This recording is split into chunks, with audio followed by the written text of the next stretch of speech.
No hay duda de que Nueva York es la ciudad más vanguardista del mundo y que el arte forma parte de su día a día. El tatuaje es uno de los grandes atractivos y está muy demandado.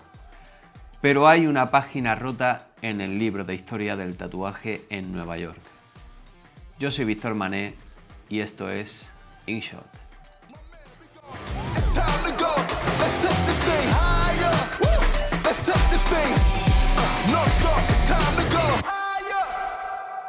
Nueva York, por definición, es la capital mundial del arte y dentro de las prácticas más demandadas dentro del sector es el tatuaje.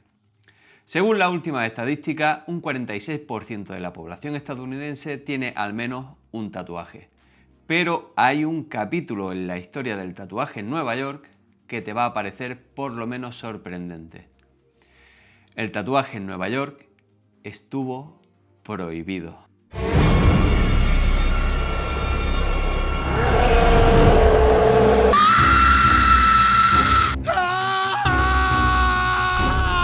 Y lo más sorprendente es que esa prohibición se levantó no hace muchos años. En 1961, con la aparición de una epidemia de hepatitis B, las autoridades de la ciudad decidieron prohibir la práctica del tatuaje porque la consideraban una actividad antihigiénica.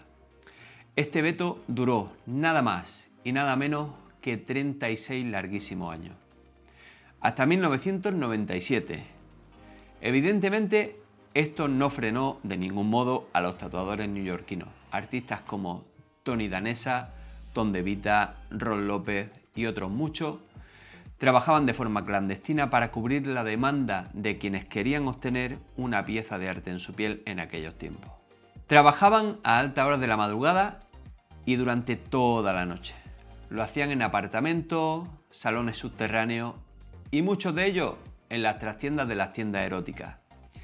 Incluso a día de hoy sigue habiendo muchas de esas tiendas que contienen un salón de tatuaje en su interior.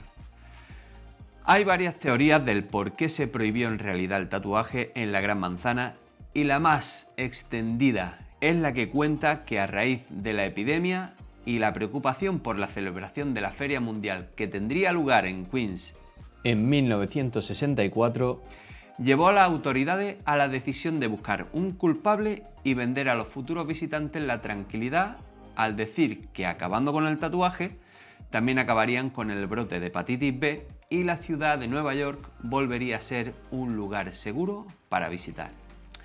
No sé hasta qué punto el tatuaje pudo provocar el brote, pero de lo que sí podemos estar seguros es de que en el tiempo de prohibición el tatuaje seguía formando parte de la vida cotidiana de la ciudad y el Departamento de Salud no documentó en aquel tiempo ningún caso de hepatitis B ocasionada por tatuaje. Déjame saber abajo en los comentarios qué te ha parecido la historia y si hay alguna historia que conozcas relacionada con el tatuaje que te gustaría que se contase en el canal y no te olvides de dejar tu like, compartir el vídeo, suscribirte y activar la campanita. Eso me ayuda muchísimo a seguir compartiendo contenido como este. Abajo en la descripción te dejo el enlace a mis redes sociales y mi página web. Nos vemos en el próximo vídeo de InShot.